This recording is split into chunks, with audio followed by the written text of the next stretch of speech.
Hello everyone, my name is Deepak Sharma and I'm a professional speaker, public speaking and communication coach. In today's video, I'm going to share what is the power of key or so-called foundational phrase in your speech, keynote or presentations. When I started my journey 13 years back, my speeches or presentations used to make no sense at all.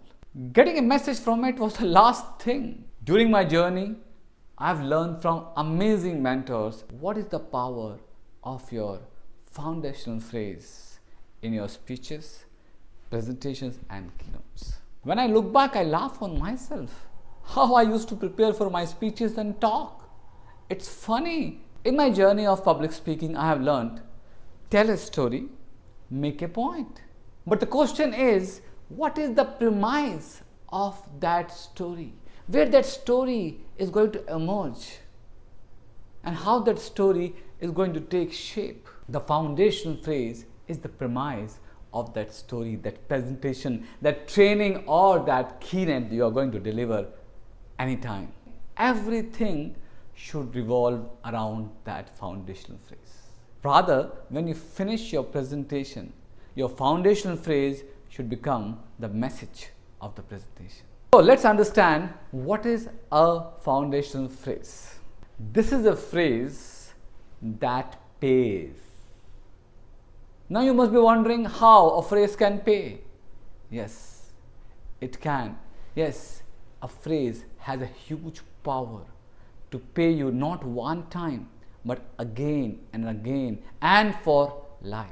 If you are a professional speaker or a presenter, this phrase makes your presentation so powerful that people always want to come back for repeat assignments. Captain Charlie Plumb, one of the veterans in professional speaker industry, has been using the phrase, "Who pegged your parachute?"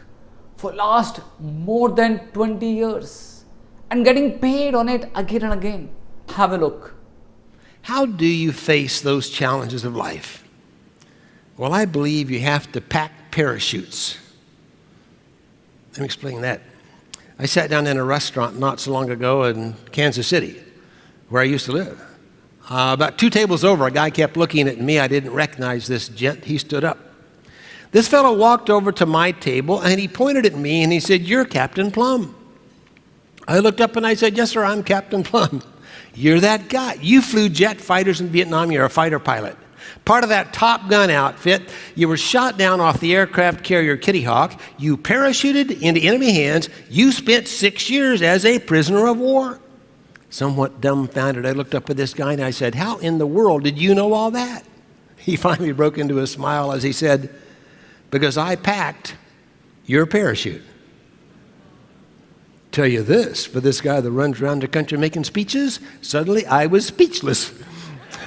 The best I could do was stagger to my feet, reach out a very grateful hand of thanks. He came up with just the proper words. The guy grabbed my hand, he pumped my arm, and he said, "I guess it worked." One of my mentors, Darren LaCroix, the world champion of public speaking of 2001, has built his whole business around the phrase stage time, stage time, stage time.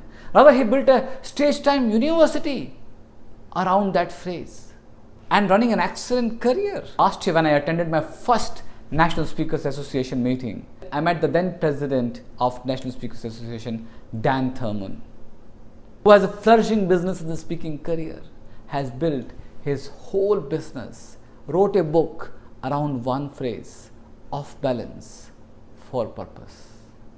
Let's have a look.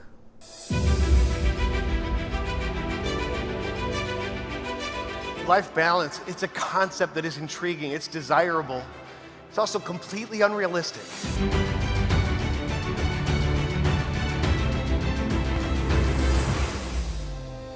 Juggling is not about making great catches. It's about making perfect throws. You have been preparing for your future all your life. What changes is the way you go off balance on purpose and engage that experience. It takes some courage, but trust me, it is so worth it. Dhananjay Hettiarachchi, who was world champion of public speaking, his phrase, "I see something in you," became so popular that after his speech, Everybody was saying, I see something in you, but I don't know what it is. Let's have a look. So my dad took me to meet one of his friends called Sam. Now Sam was an accountant who had an accounting firm and had generously decided to make me his personal assistant. And there he was. He looked like a teddy bear. But this man was special. I looked at him and he looked at me. And then he said the most amazing thing.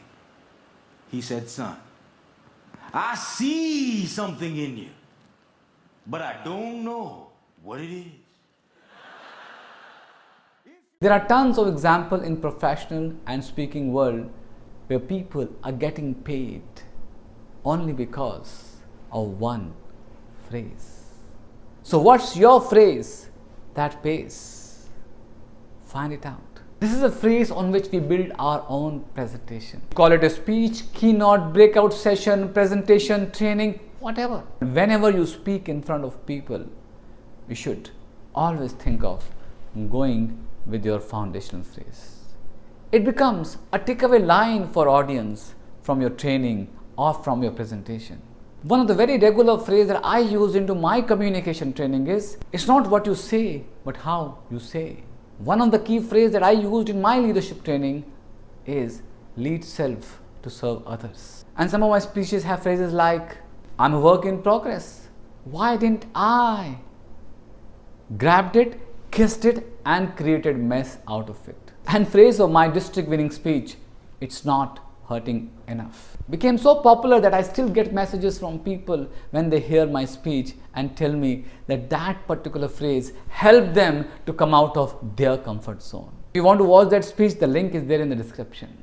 After that speech, I have used this phrase many times in my presentations, in my trainings, to deliver different kind of messages. And that phrase is going to pay me for all my life. Have you noticed that all these phrases are very short? Most of them are less than 10 words. In 2014, I gave a speech in a club and I used a phrase, when was the last time I did something for the first time in that speech?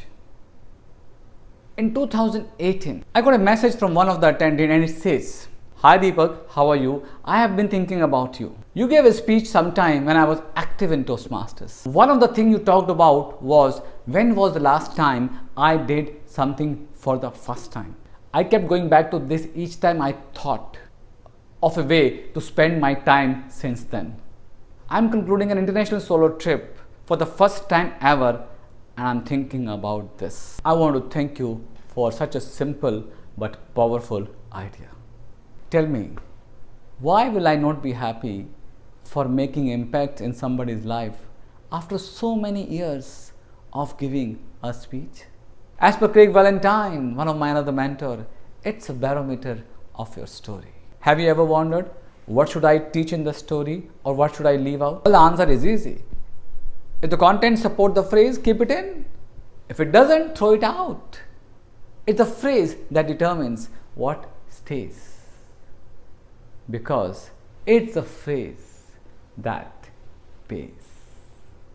Thank you so much, my friends. I hope you learned something from this video so that you can apply back into your presentations, your keynotes and your speeches. If you like this video, do subscribe to my channel and make sure that leave your learning from this video in the comments. See you very soon in my next video. Bye-bye.